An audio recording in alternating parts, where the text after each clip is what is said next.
Good morning, everyone. Welcome to our Fire with Cami Sheaffer, MoneyCoach manager with MidFirst Bank.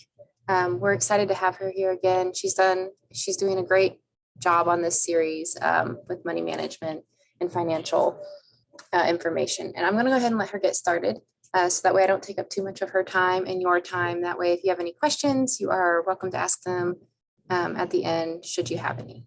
All right, Cami, take it away. Thank you. Welcome back, everyone who is returning. I hope you are staying dry, trying to stay warm on this cold, wet day. So in case you haven't been to any of this series, my name is Cami Sheaffer. I am a money coach here at OU. We have a collaboration between OU and MidFirst Bank to provide financial education to students and staff. For those of you that have been to multiple presentations, go ahead and throw in the chat which one has been your favorite so far. So those that haven't been able to attend them can maybe see what topics they would want to attend in the future. So if you've been to the presentations and you know which presentations have been your favorite, go ahead.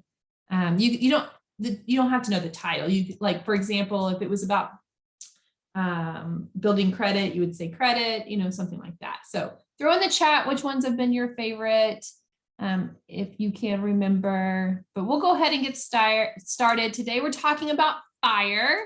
I'm going to talk about what fire is in a little bit, but I want to ask you a question. In your brain, think about what you would do if you didn't have to work. And if you want to, you can share that in the chat as well. What would you do if you didn't have to work? What would you do with your free time?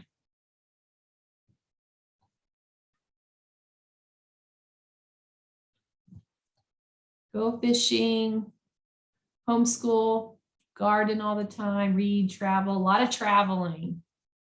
Maintain my little farm. I love that. Travel the country. Oh, and a school bus home. Yes. Would you want to renovate the school bus yourself? Ceramics, some form of community service. Yep, volunteer more. Fantastic. Awesome. If there was time to gain the skill set, yes. I've seen videos about it. Look, people doing that kind of thing. And it is very impressive. There's lots of things we could do with our free time if we didn't have to work, right? I'm going to close this out. We have the ability to actually do our hobbies that maybe we don't have time to do on a regular basis. So whether it's pursuing the interest we're already interested in or finding new hobbies, you could possibly spend time with your friends and family. We've heard traveling a lot. There's so much that we can do. So FIRE stands for Financial Independence, Retire Early. And a lot of people say, okay, retire early. I get that, right? I won't have to work. I can work if I want to, but I don't have to because I can retire early. But I want you to focus on the financial independence and not the retire early. When you are financially independent, it gives you the ability to do the things that you want to do. And maybe it is still work. Maybe it's start a new business that you always wanted to, or maybe it's, volunteering and doing things that you wanted to do with your time that you haven't been able to do. So there's so much that you can do if you are financially independent and you have the ability to retire early if you really want to. We're going to talk about what FIRE is and what it is not. We're going to go over how you can reach FIRE yourself if you want to gain financial independence. We're also going to discuss money and values because it's an important part important part of the conversation when it comes to financial independence. Okay, so let's first start talking about what FIRE is. It is when your passive income exceeds your reasonable living expenses. Passive income could be from investments, could be your gains from investments, or maybe it is from real estate investments, but it's when your income exceeds your reasonable living expenses. Favorite class talks mostly about debt and savings. Yeah, maybe the tackle debt one. Yeah, thank you so much. All right. So working can become optional at that point or supplemental. And then you are aggressively saving in order to achieve FIRE. We're going to talk more about that in a second. Okay, what it is not. It doesn't mean just because you can retire doesn't mean you have to. It just gives you more freedom. FIRE also is not where you're doing nothing, where you can't afford to do anything and you're just sitting at home. It doesn't mean you're living on ramen and you have a boring life because you have quit your job early and you're just sitting at home with no money. Okay, that is what it is not. So traditional retirement is when you reach a certain age and you are allowed to retire and start withdrawing money from your retirement account. But this whole FIRE movement makes it where people will just reassess what retirement really looks like. You don't have to work till you're 65. In retirement, you can stay active, you can stay social, you can continue to learn and create. It doesn't mean that you're at the end of your working career. And this is really important for you to understand because we want you to imagine what retirement can really look like. Okay, so the key is not just save money. We're going to talk about lots of ways to achieve FIRE, but the key really is to save money. And there are different ways that you can do that. The general rule of thumb when it comes to spending is spend 50% of your paycheck on needs, 30% on wants, and 20% saving. But I will tell you, those that are trying to achieve FIRE, financial independence, are saving way more than 20%.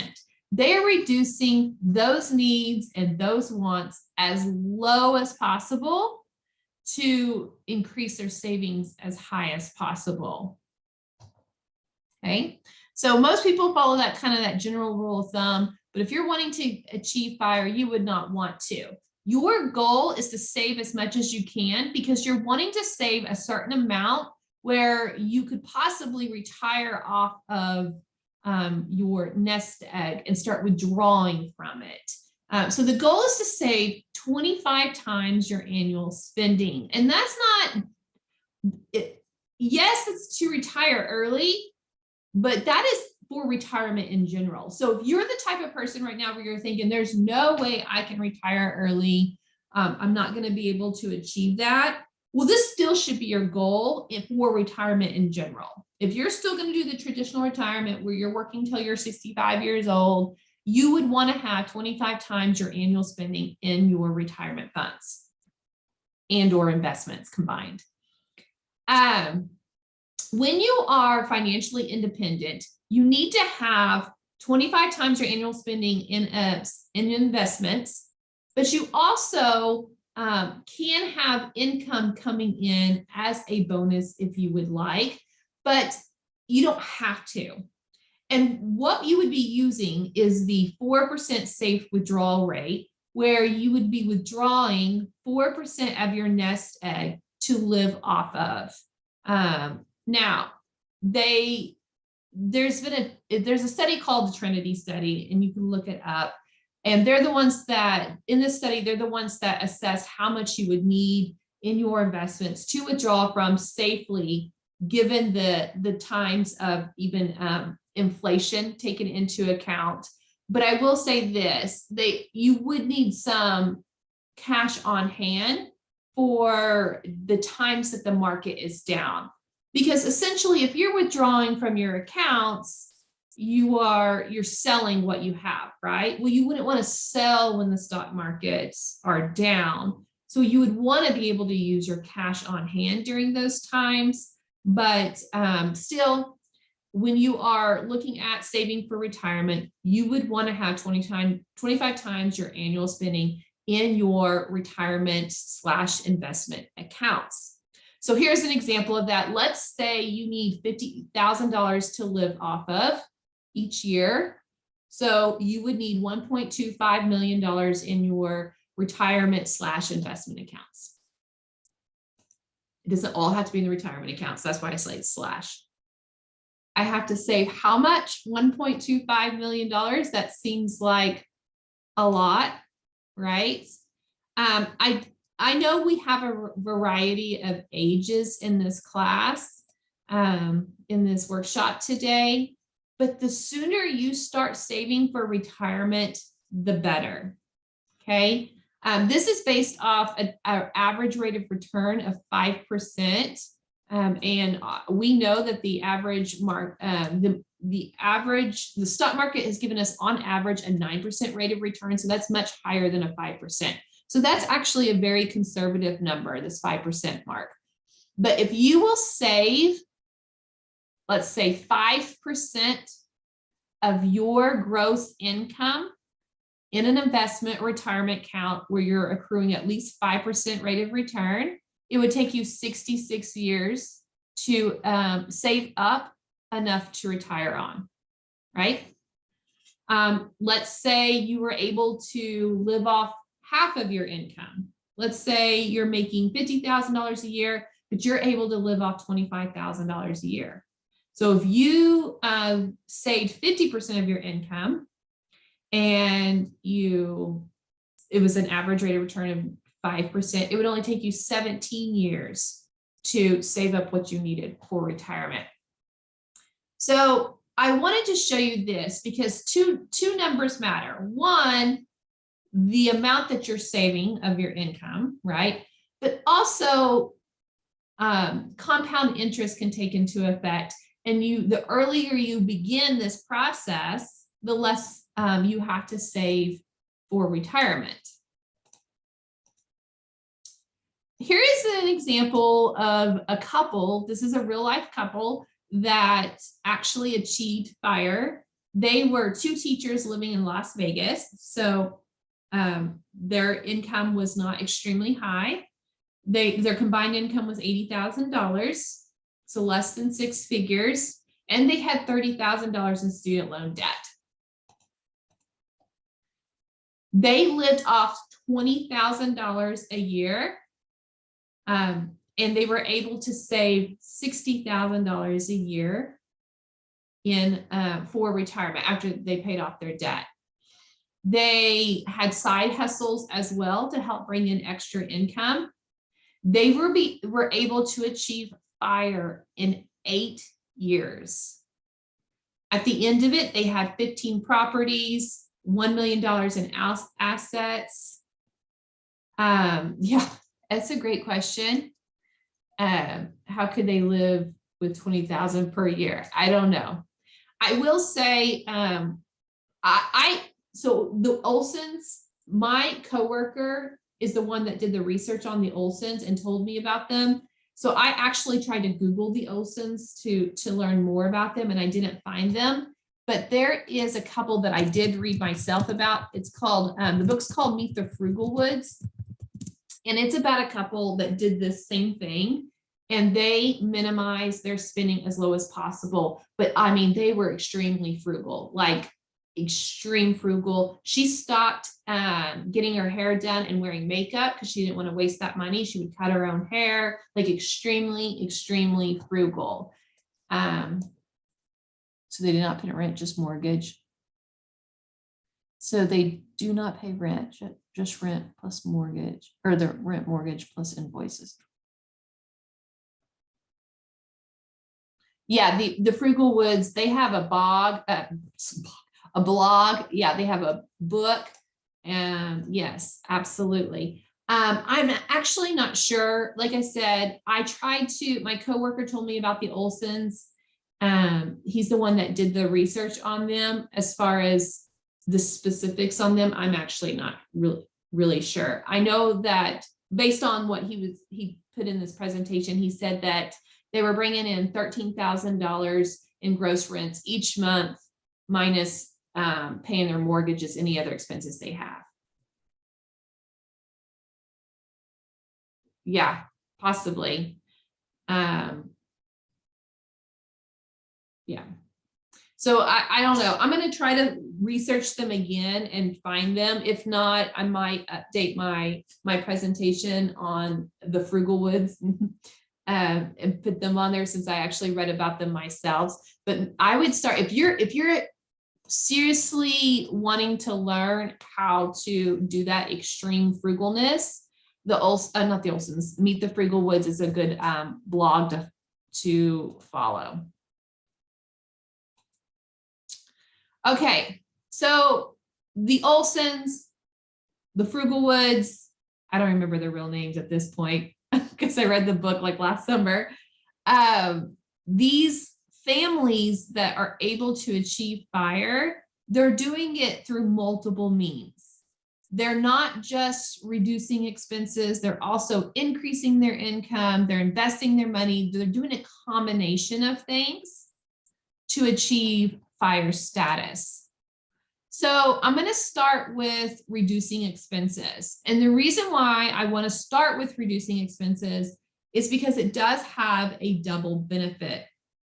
When you reduce your expenses as low as possible, it can increase the amount that you save. And from that table that I had up earlier, the more you save, the faster you can achieve financial independence. The other thing it does is it permanently decreases the amount you need every month and every year to live off. Remember that study or that equation I gave you where you take your annual spending and you multiply that by 25 to see how much you need for retirement? Well, the lower that number is, the lower the number you need to live off of, the less you need in retirement so you can achieve it faster. So there are many ways to cut expenses. I will give a couple of ways that I've had to cut expenses in the past. When my husband lost his job, I did start cutting his hair and my son's hair. Recently, I have started couponing to save money. So there is a variety of things that you can do to lower your expenses. Dave Ramsey is someone who is extremely against debt, and he talks a lot about ways that you can get out of debt. But even if you're not in debt and you're trying to achieve financial independence, you can use that mindset of being gazelle intense to increase your income and lower your reducing your expenses to achieve financial independence. It's not just getting out of debt. You go forward and you gain that financial independence. I love Dave Ramsey too. Actually, I lived with Dave Ramsey. My father is Dave Ramsey. If you can't afford paying cash, you can't afford it. It's extremely frugal. I mean, to the extent that, and I love my dad to death, but he would cut our dryer sheets in half and use a half a sheet for our dryers. Extremely frugal, but my dad was able to gain financial independence and retire at the age of 50. Now, he did supplement his work until my mom retired because she wasn't ready to retire, so he would work part-time. But I grew up with the Dave Ramsey in my house. The only thing that I would say I disagree with Dave Ramsey on is not contributing to your retirement account while you're paying off debt, because a lot of employers will offer free money to contribute to your retirement account if you'll put a minimum amount in. And I don't want people to miss out on that free money and years of compound interest while they're paying off student loans, especially if you're not gazelle intense and you're taking the full 10 years for student loan repayment. You don't want to wait 10 years to start saving for retirement. So I love Dave Ramsey too, but I also don't want people to miss out on compound interest on the retirement account. So that's one of the things that I disagree with him on.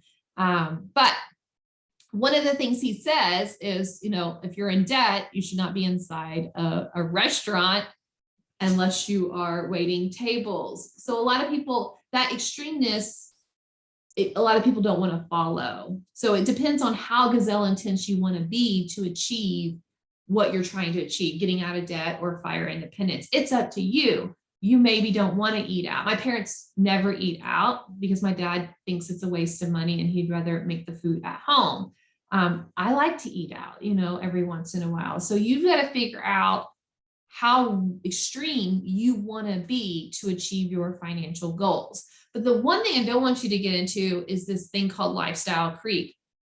It's when you start making more money, you start spending more money, and a lot of people do it. So as you get a new job or you get a raise, make sure that you don't use it to increase your spending, rather increase the amount you can throw towards debt if you're in debt, or increase the amount that you're investing for financial independence and retirement, rather than just spending more.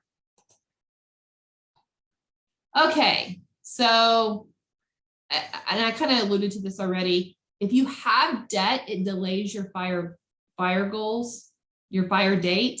So you would want to be following these practices, reducing expenses, increasing income, investing you wouldn't be investing your money. You'd only be saving for retirement. Once your debt is paid off, then you start investing your money. And a lot of people will say, I worked hard for my money. I want to enjoy it. And I completely understand this. I try to balance this with my life, especially growing up with a very frugal household. I don't want to be too frugal that we're not enjoying our life. But then again, that's my decision. Financial independence may be so important to you that you don't care about going to the hair salon or on vacations or whatever it is. So you really have to figure out what you value. Okay, because money and values are intertangled. So I want you to be thinking about that. What are things that you would be willing to cut out as far as reducing expenses? And what are some things that you are unwilling to cut out, right? And I think that's very important for you to understand, because if you truly value it, you won't be afraid to spend your money on it. Okay, so reducing expenses is one way to achieve fire. It has that double benefit that I talked about. Increasing income is another way to achieve fire. Typically, your people who are achieving fire are doing all three: reducing expenses, increasing income, and investing their money. But just so you know, increasing income is not typically as effective as reducing expenses, but it's definitely something that you can do. There's a lot of people that have those side hustles to help bring in extra money to pay off debt or to invest. But we also want you to be thinking about the relationship between money and happiness. There have been lots of studies that have said that money does not equate happiness. When it comes to having money coming in and spending that money. So there was a study done that showed that people, when they were making less than $75,000, when they would receive a raise, it would bring happiness. But beyond that $75,000, that more income did not necessarily equate to more happiness. After that $75,000 a year, you could be less stressed, but you're not necessarily happier. So we threw this one in because we wanted you to know that, yes, increasing your income to pay off debt or to throw towards your investments is a great idea, but spending it is not going to necessarily bring more happiness. So if money offers diminishing returns, what can you invest in to make you happy? Here's just some examples. Experiences. So this is one thing that I do want to spend my money on. This is one of the things I value is traveling with my family. I did not grow up going on family vacations. So that's something that's very important to me. So we save for that, and we try to make it a priority. Relationships, money is helpful so long as it allows more quality time with meaningful relationships. And just mentality, savor what you have, being grateful and content with what you have. Okay, so we talked about reducing expenses. I gave you a book, Meet the Frugal Woods. Again, they have a blog. And also, just so you know, this whole FIRE movement, there are podcasts out there about them. And then there are also subreddits about FIRE if you're wanting to learn more. But reducing expenses and increasing income is a great way to achieve that. When you do that, you have more money left over to invest, right? That's what we're wanting you to do. When you increase the income and reduce the expenses, that money that you have left over, you're wanting to put it in some kind of investment. Now, you don't want to invest in a savings account because that's not an investment, right? The rate of return is so low, it would not beat inflation. And if you're not achieving at least that 5% rate of return, you're not going to be able to save enough for that 4% safe withdrawal rate. Now, savings accounts do have their place. So you would want your emergency fund to be in a savings account. That's not an investment. That's money there so that you can take out in case there's an emergency. But you want to put your money in some type of investment so you can get that higher rate of return. We have seen 10% rate of returns on the stock market, mutual funds before. And so that is not necessarily an uncommon rate of return. Okay, that's a great question. So I'm going to talk a little bit about the index funds and the mutual funds for the ones on the call that don't know what they are. But I will say I can't give specific index funds and mutual fund advice. I'm not allowed to give that kind of advice. I can teach people what index funds are and mutual funds are, but I can't tell you which ones to invest in. I'm sorry about that. Okay, so the very more dividends. I guess I don't understand the question. I'm sorry. Okay, so there are not just two types of ways to invest money, but we're going to oversimplify things right now to get into this. And then of course there are other ways to invest your money, but we're going to break it down into two categories: tax advantage and non-tax advantage, right? So tax advantage are things like your retirement accounts. That's why I always tell college students your very first investment should be a retirement account. So if you're working for a for-profit company, it'd be a 401k, nonprofit company, maybe a 403b. And then of course, people can open up their own individual retirement accounts, an IRA or a Roth IRA, and of course, real estate. Non-tax advantage accounts would be like brokerage accounts, like those index funds and mutual funds, stocks, bonds that we were talking about, that you were asking about earlier. Okay, so let's start with the 401ks, 403bs for nonprofit companies, IRAs, and Roth IRAs. So a traditional 401k, a traditional IRA, you don't pay taxes on it now. You're going to pay taxes on it later when you start withdrawing from it. So hypothetically, when you're working, you would be in a higher tax bracket than when you retire. When you retire, you're supposed to be in a lower tax bracket at that point because you're retired, and you can start withdrawing the money. You have to be 59.5 to start withdrawing that money. And then you pay taxes on it at that point. A Roth 401k, a Roth IRA, you pay taxes on it now, and all the growth is tax-free. So when you start withdrawing from it, you don't have to pay taxes on it. So you will see a lot of people have a traditional 401k or a traditional 403b through their employer. And then sometimes on top of that, they'll open up their own IRA. And between a traditional IRA and a Roth IRA, more financial experts recommend the Roth IRA so that the capital gains are tax-free. Just so you know, if you're going to open up an IRA, more financial experts recommend the Roth IRA. So a 401k, they're going to limit you on how much you can contribute.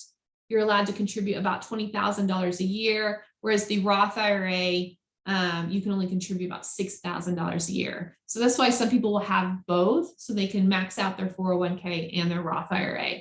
Here at OU, you have two different retirement accounts. You have one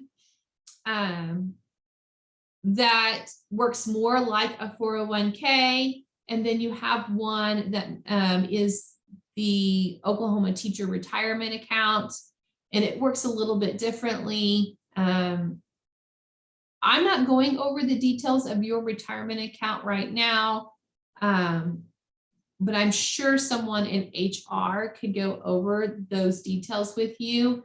Financial experts recommend that you're investing at least 15% of your income to retirement.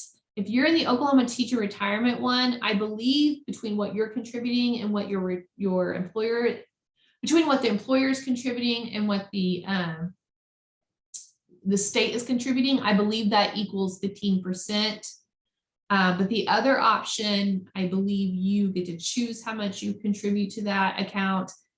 So you may not be contributing 15%. So it would be something definitely to be looking into to see how much you're contributing in your retirement accounts. If you're not already contributing, thank you so much for posting that HR information. If you're not contributing to your retirement account, I highly encourage you to do that. Even if you're not trying to gain financial independence early so you can retire early, you at least want to have enough in retirement so that when you do retire, you have enough money to live off of. Because the average Social Security benefits, if you paid into it for at least 10 years, is only about $1,500 a month. It's not enough to live off of. So I'm hoping all of you are participating in OU's retirement account, the employer-sponsored retirement account. It's good that you have two choices. Most companies don't have two choices like that. All right, so when can you withdraw? So a 401k IRA, you can start withdrawing at 59.5 as long as it's at least 5 years old.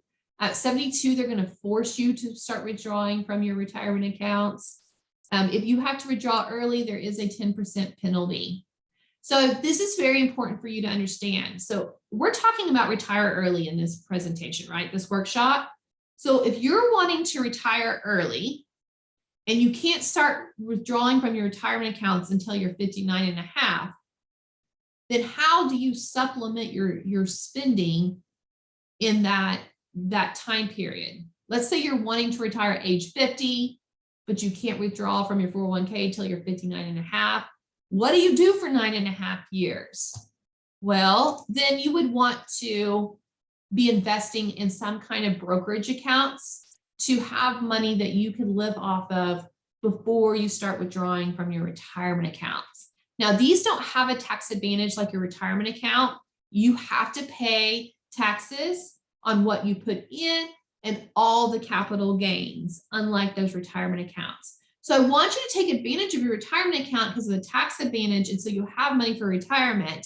But if you're seriously wanting to retire early, you're also going to want to invest in something like in some kind of brokerage accounts. So what kind of investment options are out there? Of course, there are stocks.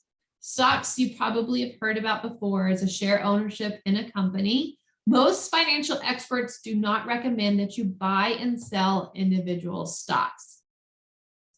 Annuities are insurance products that pays disbursements. Honestly, all the financial experts that I have read about have said, unless you are extremely, extremely, extremely wealthy and you're trying to pass on wealth, you wouldn't use an annuity.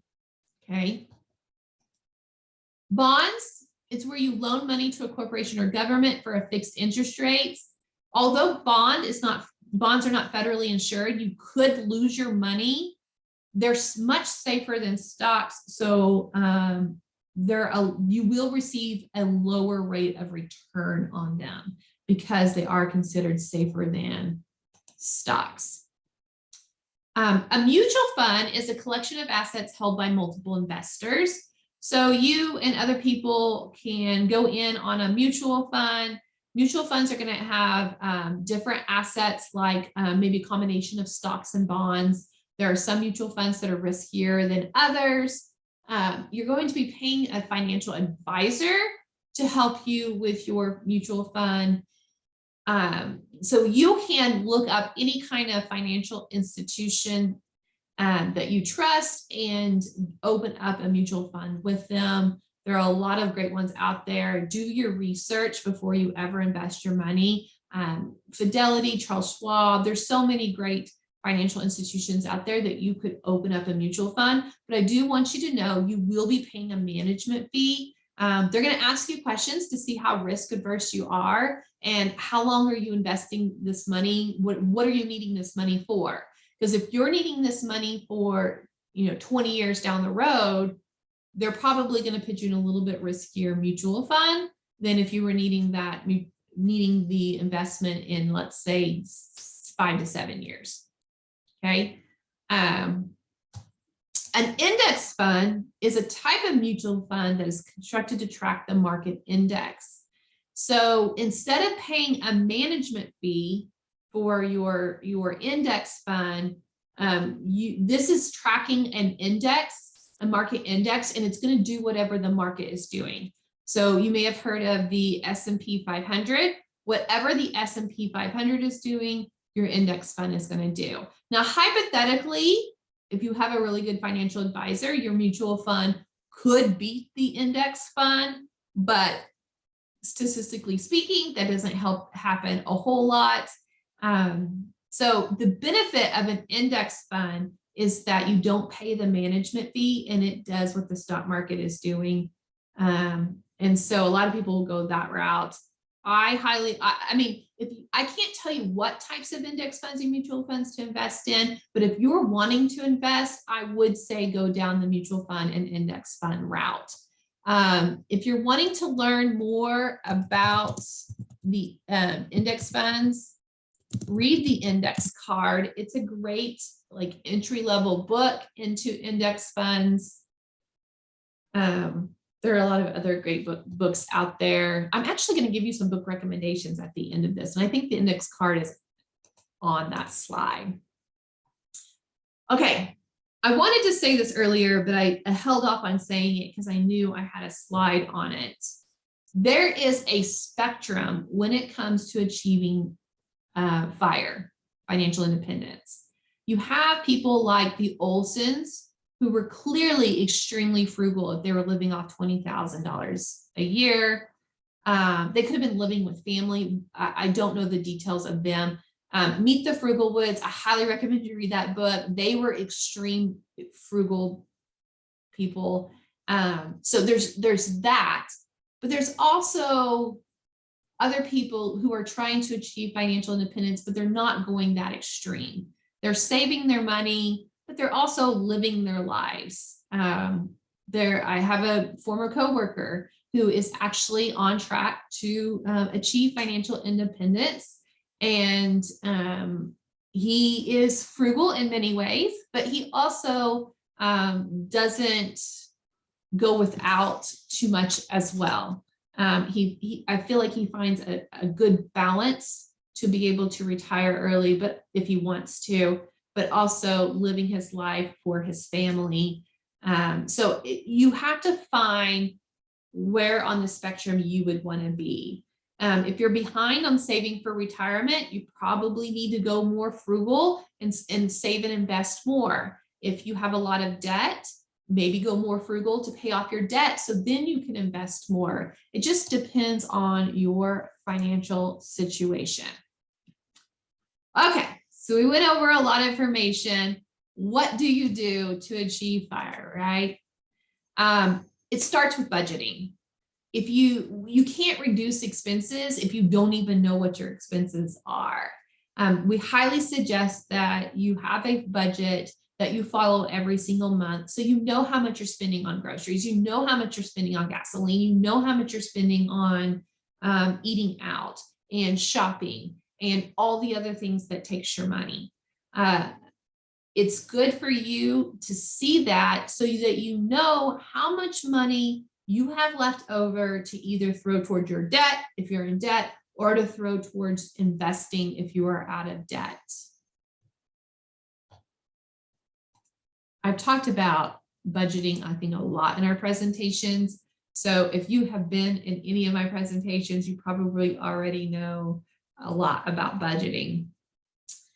Just some final words. Think about what you really want. What do you value?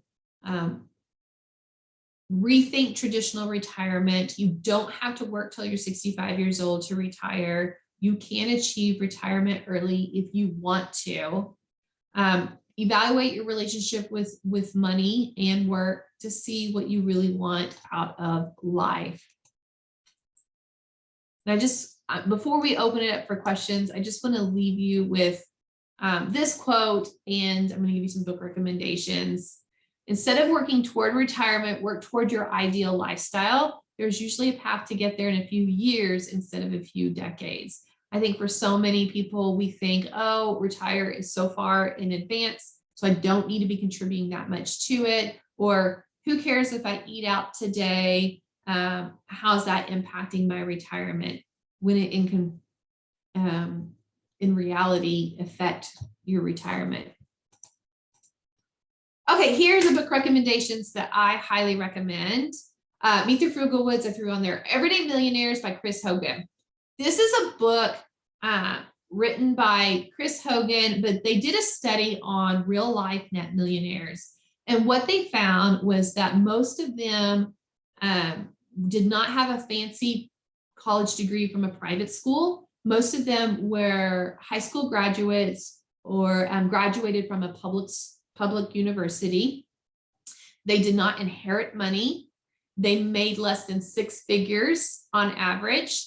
The majority of them kept a budget, were debt adverse. They did not have debt. They drove cars that I think on average, I'm pretty sure, I can't remember for sure, but I'm pretty sure it was like 5-year-old cars or more. So they weren't driving, these millionaires were not driving new cars. And I think one of the most important part is they were all taking advantage of their retirement accounts, their employer-sponsored retirement accounts, and contributing to their retirement. And that helped them get to achieve that status, is because they were consistently investing their money and living well below their means. The index card, I told you, if you want to learn more about index funds, Quit Like a Millionaire. This is, if you, maybe I've said this in other presentations with you because I've said it a lot. This is an advanced book, I feel like. I would say read all the other books, Everyday Millionaires, The Index Card, Simple Path to Wealth, Rich Dad, Poor Dad. That's a good book to read. Meet the Frugal Woods. I would say probably read all those books before you get to Quit Like a Millionaire. If you feel like you already know a lot about personal finances and you're wanting to learn more about investing, Quit Like a Millionaire would be a great book to read. It's just a little bit more advanced. The Simple Path to Wealth, like I just said, Rich Dad, Poor Dad. I'm going to throw that in the chat. There was another book I was about to write down. Broke Millennial Takes on Investing is a good one too. There are 2 N's in Broke Millennial.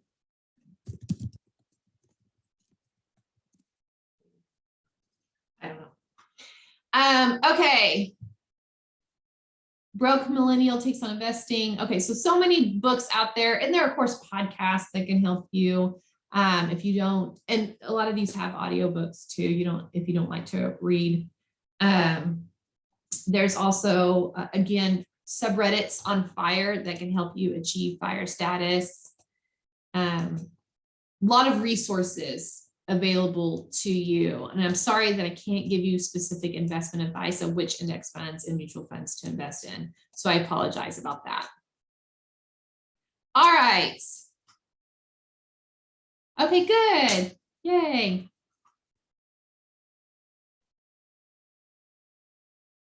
I hear a lot of people say they have to work until they are eligible for Medicare to have medical coverage. People may be purchasing private coverage like through Blue Cross and Blue Shields or through Marketplace in that gap. Those gap years, they may be going through Marketplace, which, yeah, I mean, think about that. If you've retired and you're living off your investments, yeah, you could purchase coverage in those gap years between the time you retire and the time that you're eligible for Medicare. Yes, I didn't talk about Dave Ramsey's snowball effect when it comes to paying off debt today. I did do it in that tackle debt presentation. We went over debt snowball and debt avalanche. Those are great ways to get out of debt faster. I will say right now, every one of you that's in here, if you have consumer debt other than your home, so not your mortgage, but any other type of debt, I would maybe read, I didn't even put Dave Ramsey's book in there. How could I not put Dave Ramsey's? I mean, he has multiple books. But his original book that went over the baby steps of how to get out of debt, you can use that to help you achieve financial independence. But you need to get out of debt as quickly as possible so you can invest more. But I don't want you missing out on years of saving for retirement while you're paying off your student loans. Oh, good. You used the snowball effect. Baby Step Millionaires. No, actually, I haven't read that one. Let me try to do a quick Google. Although that's probably very pertinent to what we're talking about. Total Money Makeover. Thank you, Jennifer. It's like I read that when my kids were very, very young, maybe even before kids. And I don't think so. I think if they were really little. And that's when I found out that I was living with Dave Ramsey for all those years, my dad. Yes. I don't know why I didn't have Total Money Makeover in there. That's a great book to start with because you can use those 7 steps to help you get out of debt faster and then start trying to achieve financial independence. You're welcome. Okay, any other questions? I love the input. You're helping each other out by giving information in the chat.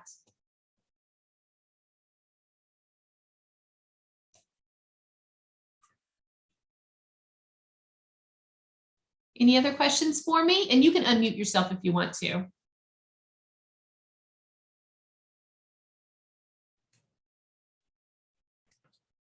I guess if there are no other questions, we can go ahead and wrap up this wonderful presentation. I know I learned a lot. I was over here writing notes, putting them into my phone and texting my husband on the side, like, we need to do this. I don't know what it is, but we need to do it because he's the investor side. He's probably already doing this. And I'm just like, let's do this. So Cami, thank you for presenting on this. Your presentations are always insightful and I always walk away with something new. If you are looking to redeem points for this, you can still redeem it under Intellectual Wellness as a workshop. So feel free to do that. Again, this will be recorded. And thank you so much, Cami, for presenting on this. This was very insightful. All right, You are everybody, welcome. have a great day.